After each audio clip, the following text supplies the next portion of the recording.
blah, blah, blah, with the nature of the critical path of the blah, blah, blah, with the thing and the stuff and the blah, blah, blah, with the critical path. So I think critical path in construction has basically become kind of a buzzword where it's just like something everybody uses, everybody talks about. Nobody really fully understands exactly what it is or whether or not it's truly important. We spent some time on it in college learning about it, but the reality is it's fairly misunderstood.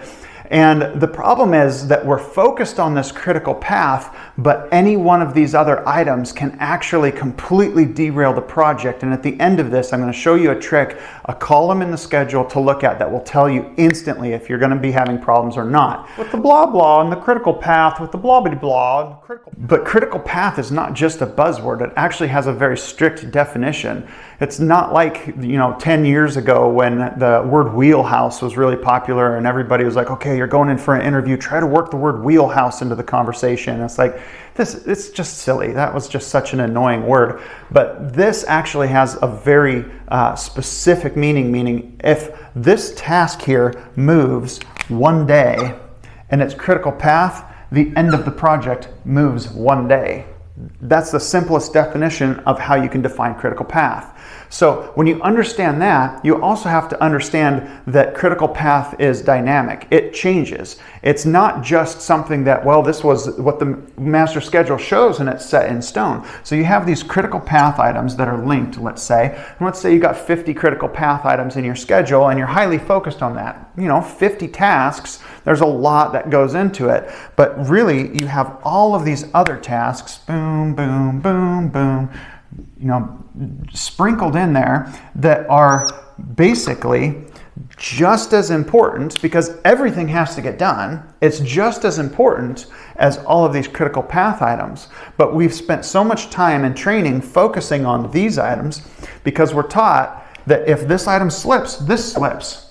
But the reality is that critical path can completely change. So I want you to imagine something that we're sitting here on critical path, we're focused here, all these things are happening, but we realize all of a sudden that this item didn't get ordered and now it slips over here and I'm about to put it in green, but the reality is it's not in green anymore. It's actually now in red. It's a critical path task. So what's so important about that is that it moved itself into the critical path because it didn't get ordered. It was just this simple little thing that wasn't such a big deal maybe, but it pushed itself over here. And what's going to happen is if you're actually doing analysis on the project now, like a historical analysis, this isn't critical path anymore. This isn't critical path anymore. This isn't critical path anymore. Basically, what happened is your critical path looks like this. You get awarded the project. You got told exactly, the owners decided on exactly what material that's going to be. And then it comes down here, links to this. This ordering process is actually critical path, links to this. And now you're struggling to get your finals. And it's pushed the project. And your critical path basically looks like 4 items. It's a dynamic thing. So you've got to understand that critical path can actually not be what it was originally. So how do we avoid this? There's actually a really, really simple thing. So if you're a project manager or you are an owner's rep and you're getting schedules, ask whoever's building the schedules, or if it's you, put it on here, to put on their total float.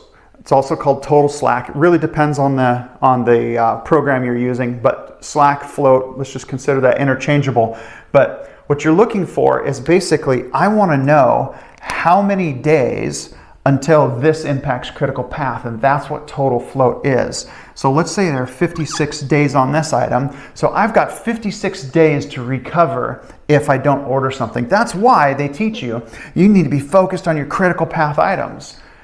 Because I've got 56 days. It's okay, I can probably figure something out. But the reality is that they're not all that long. A lot of them are like, 11, 7, maybe I've got 6 days here. But by the definition of critical path being 1 day, your program's default set to say, if this isn't 1, if your total float or total slack isn't 1, it's going to show up as green. You can actually adjust that if you want to look at things in a different way, but the reality is critical path is technically 1 day. So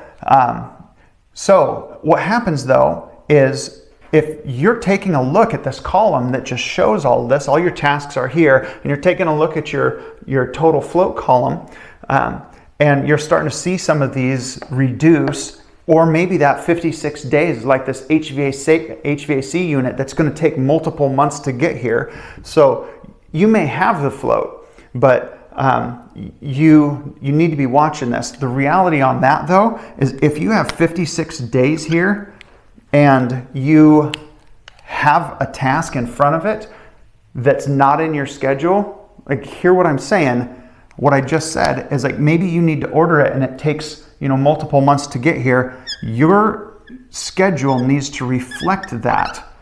Make sure that it's in there.